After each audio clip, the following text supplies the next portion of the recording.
had lunch yesterday with a friend of mine and we were discussing the baby formula shortage. We have kids that are 17 months and 11 months respectively.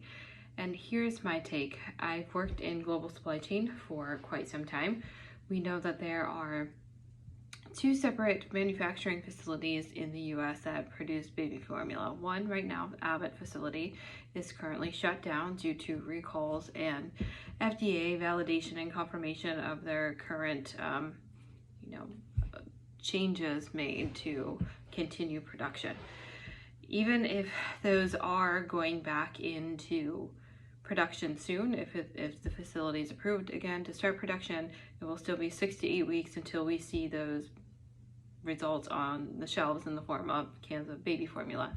The other plant, Enfamil plant, Mead Johnson, is working continuously 24/7 in order to get more product on the shelves.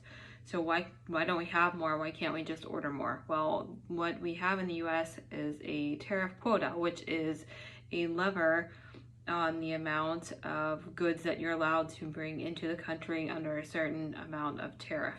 If you exceed that number, then the tariff hikes up an exorbitant amount. So in the US, it's 17.5% of tax or tariff that goes on to the importation of a on formula that is brought into the US. And this is to support trade, support production. It's levers that the country uses for things like textiles as well.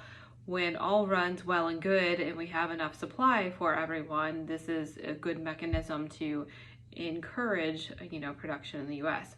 When it doesn't and we have no alternatives for things like formula to feed children, we see the results and the panic afterwards. So we're now looking at over a 40% shortage on the shelves of the product in general. 50% of all formula that's purchased is purchased under a government program, a subsidy to help young ladies. So for those that are fortunate enough to be able to drive 40, 50 miles to find the formula, that's great. But 50% of those are generally not as fortunate. So just food for thought. When the supply chain is running well, that's great. When it's not, we feel the pain, and unfortunately we're feeling it in a big way right now. And hopefully that explains a little bit more about why we just don't have an infinite number of supply and how our supply chain is working in terms of baby formula.